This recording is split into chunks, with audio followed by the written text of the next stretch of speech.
घटात आणि तेच म्हणे पोटात. जे जे घटात तुमच्या असेल तेच तुम्ही बोलून दाखवता. तुमच्या घटामध्ये दुसरं ज्ञान नसेल तर तुम्ही जे असेल, आता तुम्ही एखाद्या विषयावर भरपूर बोलत असाल तर समजून घ्या तुमच्या घटामध्ये त्या विषयाचं ज्ञान आहे. आणि तुम्ही त्या विषयावर बोलत नसाल तर समजून घ्यायचं त्या विषयाचं ज्ञान तुमच्याजवळ नाही.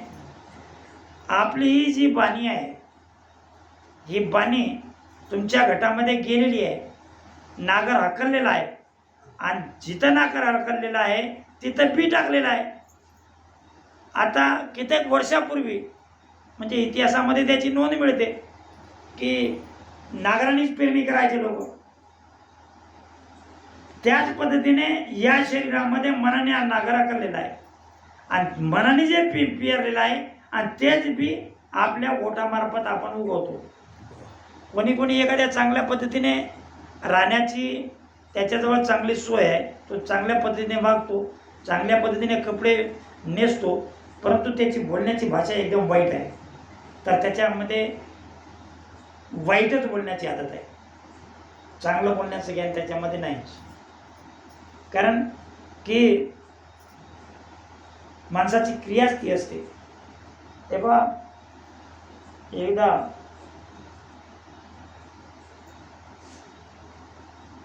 जे जे घटात असते ते ते ओटात त्याचप्रमाणे तो क्रियासुद्धा करत असतो.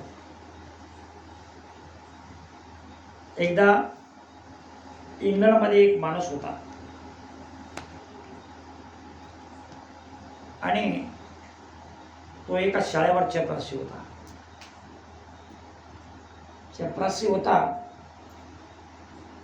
चपरासी असताना चपरासीचं कार्यच आहे की शाळेमध्ये फक्त घंटी वाजवण्याचं. आणि तो शाळेमध्ये घंटी वाजवायचा.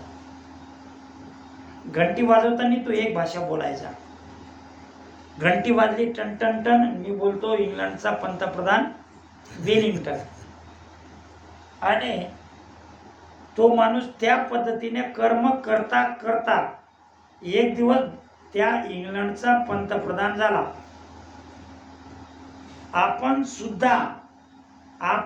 ज्या पद्धतीने बोलतो त्या पद्धतीने कर्म करत जर गेलो तर समजून घ्या की आपलं सुद्धा आपण सांगतो की मी काय ईश्वर होईल का, मला काय ईश्वर मिळेल का, मला ईश्वर मिळणार नाही.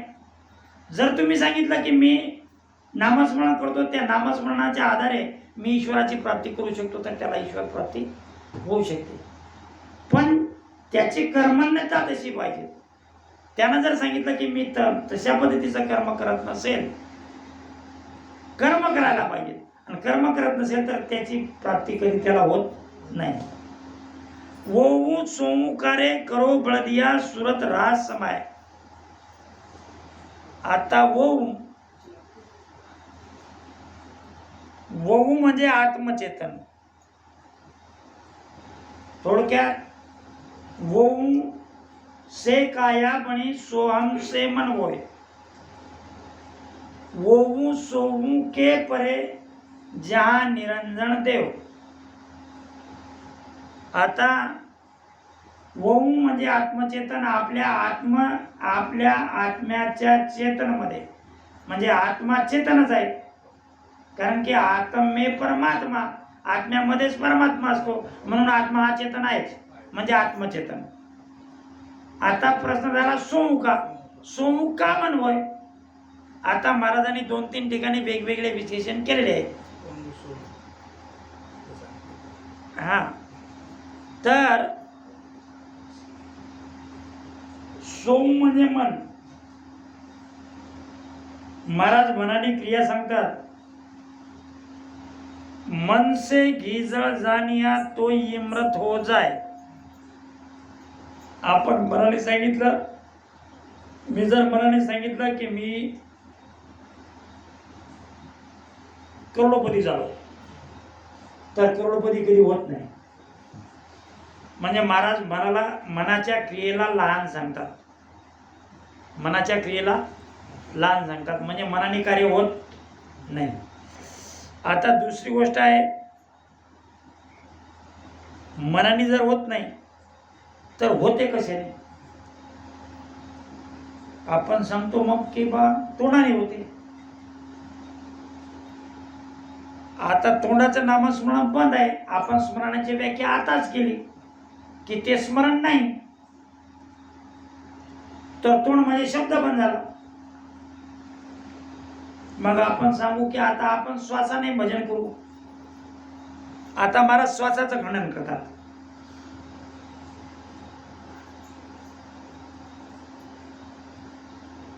सासा कोणी काम जीव का काम उचार्या, सुनत मस्त हो जाय ब्रह्मा आपो छिटकावे, शुभ अशुभ दोय बात निकट नेड़ो नहीं आवे, सुखराम ज्ञान बैराका हे लक्षण कहतोय.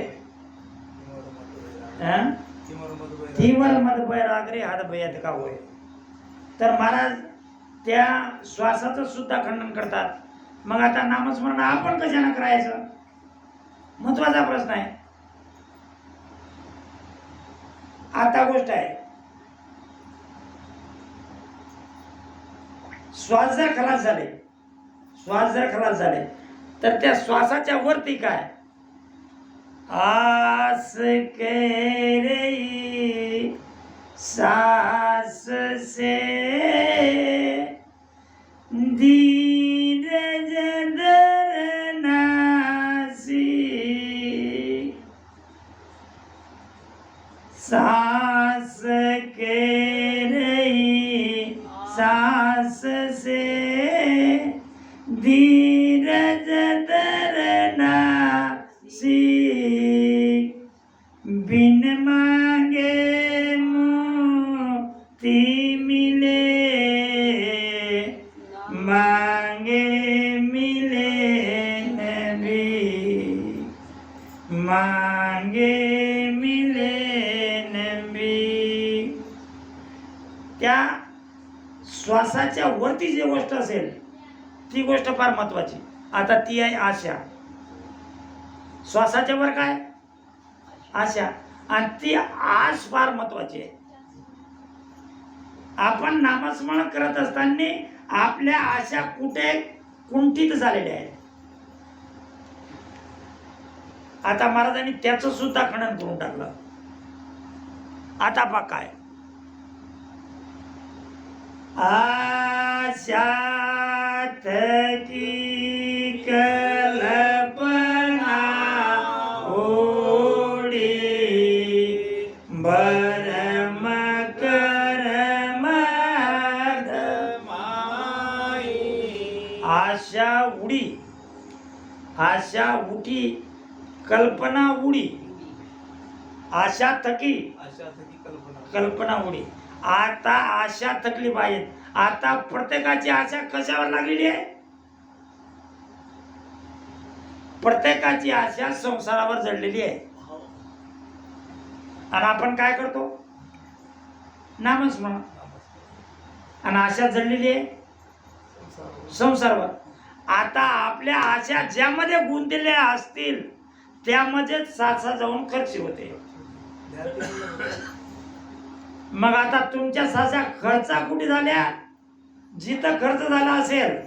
आता तुम्हाला घरी तुमच्या घरच्या माणसाने तुम्हाला सांगितलं बाजारात जाण्यासाठी, आणि तुमच्याजवळ दिले 100 रुपये, आणि तुम्हाला सांगितलं याच्यातून 50 रुपयाची मिरची आणि 50 रुपयाचं गुळ आणा, आणि तुम्ही 100 रुपये गेले आणि 100 रुपये दुसऱ्याच गोष्टीत खर्च केले.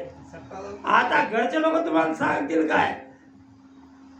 त्याच पद्धतीने तुमच्या आशा जिथं समजा संपल्या असतील, जिथे तुम्ही खर्ची घातल्या असतील त्या ठिकाणी तुमच्या त्या कामी पडणार आहेत. यासाठी तुमच्या आशा ज्या आहेत त्या भक्तीमध्ये बांधा. जवळजवळ बांध. जर तुम्हाला ज्ञानाच्या मार्गाने जवळ घेता येत नसेल तर जवळजवळ भक्ती योगाच्या मार्गाने सद्गुरूवर विश्वास टाकून, कारण की दुसरा मार्ग एकच आहे, तो आहे सद्गुरूचा. आणि सद्गुरूचा मार्ग असा आहे, तो आहे विश्वासाचा.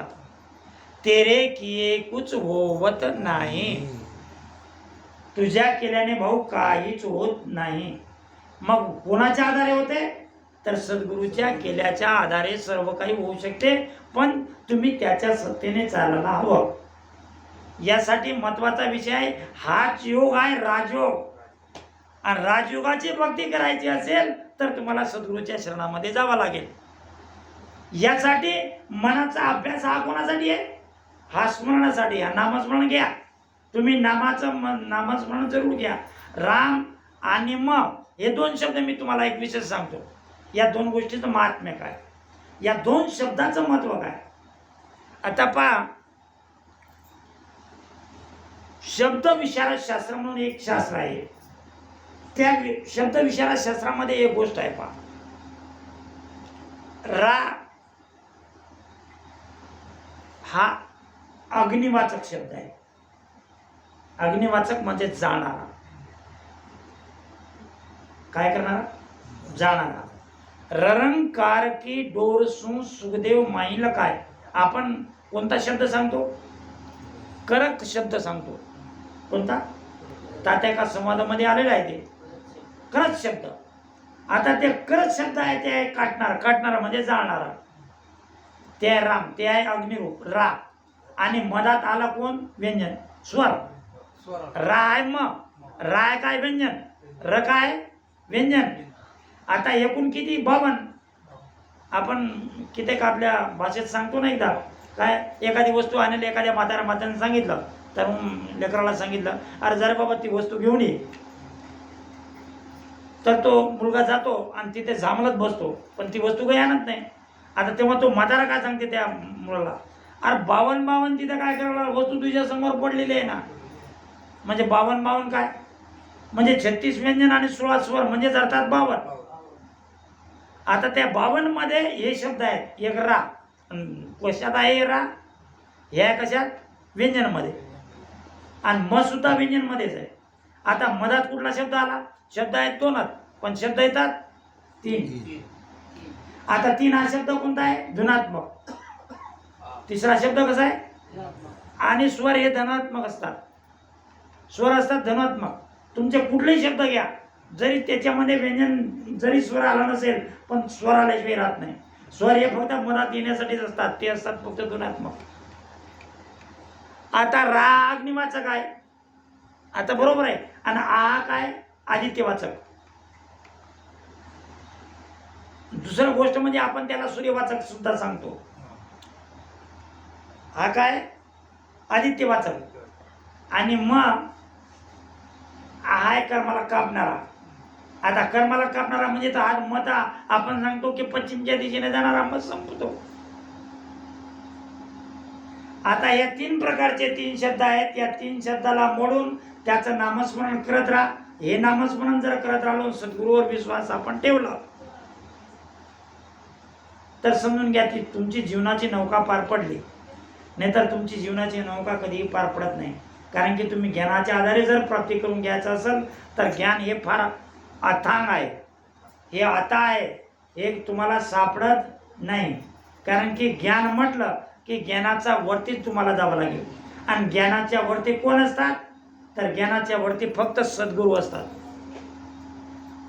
आणि ज्ञानाच्या वरच जावे लागेल. कारण की महाराज सांगतात, पलट्या ज्ञान भयानीच ज्ञानी, ब्रह्मज्ञान दर्शाया. तुम्हाला ज्ञान आलं असेल तर त्या ज्ञानाला पलटी द्यावी लागेल. आणि ती पलटी कुठे? तर तुमच्या सद्गुरूवर तुम्ही विश्वास टाका. आता इथं वहू आणि सोम एका गोष्टीबद्दल आला. आपलं समजा सोम बद्दल मी एवढं बोललो, चला असो. वहू सोमकारे करो बळ दिया. वहू आणि सोम. ओम सोम सा हो, मालग जमका बासा हो, तिरगुटी परे मकामा हो, नवलग केवळ धामा हो. या ओहू सोमच्या पलीकडे, एकीकडे निर्गुण सरगुणाच्या पलीकडे, ओहू सोमकारे करो बळ दिया. हे 2 तुम्ही काय करा? बैल. आणि या 2 बैल दोन्ही जुता आणि त्याला हाकला. आणि त्याची काय करा? पेरणी. आणि ती पेरणी करायची आपल्या शरीरामध्ये. हे कोण पेरणी करणार? तर तो मन. आपण करणार नाही, हे मन करणार. कारण की शेती कोणाची आहे? ती मनाची. आपली शेती नाहीच. सुरत राज समाय. आणि कोणती गोष्ट तर सुरत येईल त्याच्यामध्ये. आणि सुरतेचा काय होईल जमावडा. जर सुरत त्याच्यामध्ये येत नसेल, प्रत्येक गोष्टीत सुरत यायलाच पाहिजे. आणि जर सुरत येत नसेल तर तुमचं काम सरळ होत नाही. सुरत आल्याशिवाय पुढे चालत नाही. कारण की सुरत आपण सुरतेने काम केल्याशिवाय. सुरत कशात आहे, आपण सु म्हणजे चांगले आणि रथ म्हणजे लागून राहणे. सु म्हणजे चांगली आणि रथ म्हणजे लागून राहणे. कारण की कामदेवाच्या पत्नीचं नाव काय होतं, रती. रती आणि कामदेव. रती म्हणजे लागून राहणे. आपण कधी कधी मराठी शब्दामध्ये सांगतो त्याची रती फार चांगली आहे, त्याच्यामुळे ते कुठेही जरी गेला तरी त्याचं काम झाल्याशिवाय, म्हणजे त्याची रती चांगली आहे म्हणजे अर्थात त्याचे मागचे भाग चांगले आहेत, त्यानं मागचे कर्म चांगले केले आहेत म्हणून त्याचं काम होते. याचाच अर्थ सुरत म्हणजे चांगल्या. आपण लागून जर असतो त्या कामामध्ये तर आपलं काम चांगलं होते. त्याच वेळेस आपण भजन स्मरण किंवा ध्यान हे जर चांगल्या पद्धतीनं जर लागून राहिलो त्याच्या मागं तर होते. पण याच्यामध्ये कोण लागायला पाहिजे तर मन. आणि मनासोबत कोण असते सुरत. कारण की मन लागल्याची सुरत लागत नाही. जुग जुवाडे जोत दोन. आणि या दोन्हीला जुता कोणाला, या ओमून सोला दोन्ही याला जुता. आणि ए निस यू हलबाय या पद्धतीने तुमचं नागर तुम्ही चालू द्या. जर नागर चालू झाला तर तुमची शेती चांगली आहे किंवा तुमच्या शेतीमध्ये तुम्ही चांगल्या पद्धतीने तुमच्या शेतीला स्वच्छ करू शकता. आणि जर तुमच्या शेतीला स्वच्छ केलं नाही, आणि शेती स्वच्छच करणे म्हणजे काय, दुसऱ्याची निंदा करणे म्हणजे तुमची शेती अस्वच्छ आहे, तुमच्या शेतीमध्ये कचरा आहे, तुमच्या शेतीमधला कचरा तुम्ही काढलात नाही तर डवळे तुमचे सुद्धा चालत नाही. आणि निंदन करणे म्हणजे तुमच्या शेतीत कचरा आहे, म्हणजे निंदा करणे म्हणजे काय, म्हणजे निंदा करणे सुद्धा कचरा आहे. आता पहा, निंदा करणे ही साधी गोष्ट आहे का. निंदक एकी ना मिले पापी मिले हजार. पापी 1000 भेटले तरी चालतील, पण एक निंदा करणारा. आणि आपल्या समाजामध्ये ती एक फार वाईट विचित्र गोष्ट आहे. कोणती, की बाया माणसं जवळ झाले एकदा 2-3 बाया तर निंदेचा अपरिमित भडीमार होतो. किती निंदा होईल काही सांगता येत नाही. ते तसं ते असं. आणि माणसंही त्याच्यातल्याच बायाही त्याच्यातल्या, ते प्रश्न नाही. आता त्यामुळे आपल्या शेतीचा काय झाला, आपण शेती स्वच्छ केली नाही. शेती जर स्वच्छ केली नाही तर शेतीत पीक, जर ती शेती चांगली पिकत नसेल तर ही शेती कुठे चांगली पिकेल भाऊ. तुम्ही या शेतीला पहिले तुम्हाला मोठी जर भक्ती करायची असेल तर तुम्ही ये बातें आहे छोटी छोटी पण आहे बडी गोष्टी आहेत, लहान लहान पण हे फार मोठ्या गोष्टी आहेत. तुम्ही तुमच्या या शेतीला स्वच्छ करा. या शेतीला स्वच्छ केल्याशिवाय तुमची पेरणी होणार नाही. म्हणून शेतीला स्वच्छ करणे म्हणजे तुम्ही चांगलं बोला, म्हणजे सत्य बोला, निंदा कोणी करू नका, वाईट कोणाशी वागू नका, तुम्ही कोणाशी एखाद्या माणूस बेकार शब्दानं बोलू नका. ह्यात तुमच्यामधल्या वाईट सवयी आहेत. आणि यात सवयी जर तुमच्यापासून तुटल्या तर तुमची शेती स्वच्छ झाली म्हणजे तुमचं घट स्वच्छ झालं. आणि घट जर स्वच्छ झालं तर महाराज सांगतात एके ठिकाणी सुंदर सांगतात, घट में पदवी मौज है, घट में नरक निवास, चलवी चल घट माय है, घट में निर्भय वास, घट में निर्धन धन, घट में सुख दुख होई, घट में निर्धन धन, घट में सुख दुख होई, घट में पापर पुण्य रे, जे कोई करे निवास, बिन गुरु गम सुख राम कहे, दुख पावे संसार. या संसारातील प्रत्येक व्यक्ती दुःखाने का ओरपळत आहे त्याला कारण एकच आहे, फक्त त्याचा घट स्वच्छ नाही. ज्याचा घट स्वच्छ नसेल तो कधीही चांगल्या पद्धतीने वागत नाही. आप भला तो जग भला. तुम्ही स्वच्छ तर जग स्वच्छ. तुम्ही वाईट, आपण कधीही दुसऱ्यामधले वाईट गुण पाहण्याची आदत आपल्यामध्ये नसावी, चांगले गुण पाहण्याची आदत असायला पाहिजे. एकदा काय झाला पहा, नाही एका जंगलामध्ये 10 लोक जाण्यास निघाले. किती लोक? 10 लोक निघण्यास गेले आणि गावाच्या बाहेर निघाले. आणि गावाच्या बाहेर गेल्यानंतर त्यांनी सांगितलं, अरे काय आपण जंगलात जातो म्हणे, आणि जंगलात गेल्यानंतर एखादी चूकमुक जर झाली तर म्हणे आपण पहिले माणसं मोजून घेऊ. आपण पहिले माणसं मोजून घेऊ की माणसं किती आहेत. आता असं मोजायचं नाही म्हणे, एक समोरून जा म्हणे सगळे माणसं मोजा. मग एक माणूस समोरून गेला आणि माणसं मोजाले 1 2 3 4 5 6 7 8 9 ते 9च मोजायचा.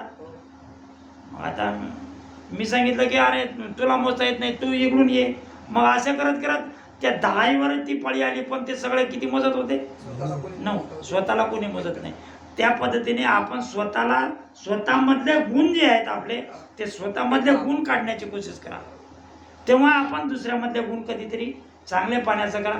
कधीही त्याला तर काहीच येत नाही, ए भाऊ तुला काय येते पहिले हे बघायचं. त्याच्यामध्ये चांगले पाण्याचं याला एकदा सुरुवात झाली की समजून घ्या की हा सुद्धा चांगला आहे. पण मी जर तुमच्यामधलं कधी एक वाईट गुण पकडला, मी प्रत्येक वेळेस तुमच्यामधलं वाईटच पकडण्याचा प्रयत्न करतो. चांगलं काय तुमच्यामध्ये हे शोधण्याचा प्रयत्न करत नाही. म्हणून चांगलं शोधण्याचा प्रयत्न करा, म्हणजे आपली जमीन काय होईल? स्वच्छ होईल. म्हणजे आपला गट स्वच्छ होईल. आणि आपला गट स्वच्छ झाला समजून घ्या की मनाने आपली शेती स्वच्छ केलेलीच आहे. त्यामध्ये आपल्याला पेरणी करण्यास काही हरकत नाही. त्यावेळेस तुम्ही त्यामध्ये शेतीमध्ये पेरणी करा. ती पेरणी स्वच्छ पेरणी होईल, त्याच्यामध्ये पीकसुद्धा चांगलं उगवेल आणि पीकसुद्धा चांगलं येईल. अशा पद्धतीने ही शेती स्वच्छ करावी लागेल. जुगजुवाळे जो दोनू ही निसाल युंबाय नाही निरत प्रीत डोरी. आता नाही नाम नाडी काय निरत. निरत ही काय असते? ही सुरतेच्या वरचा प्रकार आहे. सुरत वर निरत. निरत नाम आपण कधीही एखादी शिशी बघितलेली असेल तुम्ही, आपण शब्द सांगतो आपल्या गोरमाटी भाषेमध्ये. एक खोबऱ्याची शिशी असते, त्याच्यामध्ये भरलेली असते शिशी, काही दिवसानंतर समाप्त होते. आणि समाप्त झाल्यानंतर त्या शिशीमधलं तेल एखाद्या लेकराला लावायचं असते त्याच्या डोक्यावर, पण त्याच्यामधलं तेल झालेलं असते. म्हणून समोरची म्हातारी व्यक्ती काय सांगते त्याला? अरे त्याला नितार. काय सांगतो? नितार म्हणजे जर काहीतरी असेल तर तो निघेल, म्हणजे ऐसे ऐसे निघेल. त्याच पद्धतीने सुरतेवर आधार ठेवणारी म्हणजे सुरतेला निरखणारी ही गोष्ट कोणती आहे? तर निरत. नाही निरत प्रीत डोरी. आणि प्रीत नाम प्रेम. प्रेमाच्या वेळची व्याख्या आहे, प्रेमाच्या वरचा शब्द आहे हा प्रीत.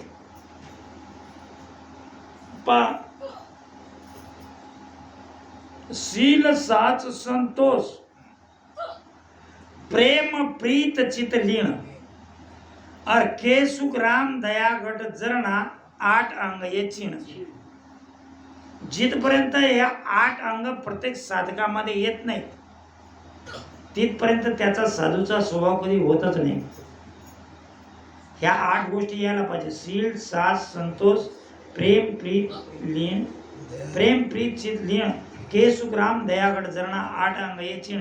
हे 8 अंग ज्या साधकामध्ये आलेले आहेत, समजून घ्या याची साधूची वृत्ती झालेली आहे. यानं स्वच्छ घट केलेलंच आहे, त्याच्यामध्ये काहीच अंतर नाही. आता प्रेम ही प्रीती, म्हणजे प्रीती कधी येते? प्रीती ही प्रेमाने तर मी सांगतो की समजा आमदार साहेब, अरे बापरे आमदार साहेबासाठी माझं फार हृदय तरमळतो. कधी बोलतो मी? फक्त हे तोंडाने बोलायला लागलो, हृदयाने बोलतो का? पण हृदयानं प्रीती येते, तुमच्या तोंडानं प्रेम येते फक्त. आणि जर प्रेम आणि प्रीती दोन्ही याने आले तर त्या माणसाचं पाहायचंच काम नाही. या दोन्ही गोष्टी एकदा येण्यासाठी घट आणि दिमाग. आपण सांगतो दिल आणि दिमाग. एखादी गोष्ट माणूस बुद्धीनं करते, एखादी गोष्ट माणूस दिलानं करते. दिलानं करणारा माणूस आहे तो फार चांगला माणूस आहे. कधी घट हे जे असतं दुसऱ्यासाठी तुटणारं असतं, आणि याच्यामध्ये प्रीती असते. ती प्रीती नाही निरीत प्रीत डोरी. आता प्रीत काय? डोरी. आणि प्रीत डोरी ना दोरी नाम काय? आता पा सांगतो, मला सांगतात एका ठिकाणी की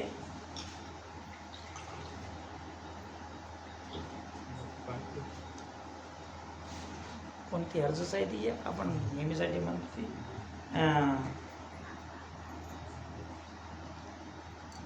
सुरत डोरी.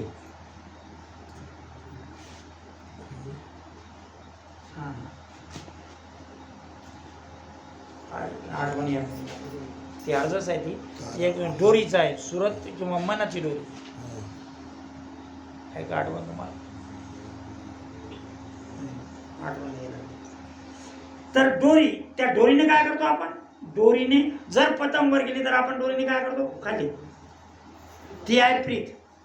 आता जर पतंग वर गेलेली असेल, तुमची सासा जर वर चढलेली असेल, जर नामस्मरण करता करता तुम्ही समजा संगनाळाने बंगनाच्या मार्गाने वर गेलेले असाल, किंवा तुमची वर एकदम प्रीत लागली गिरमळामध्ये, तर जर तुमची प्रीत या घटामध्ये संसाराच्या गोष्टीमध्ये लागलेली असेल तर ती ओढण्याचं काम कोण करते?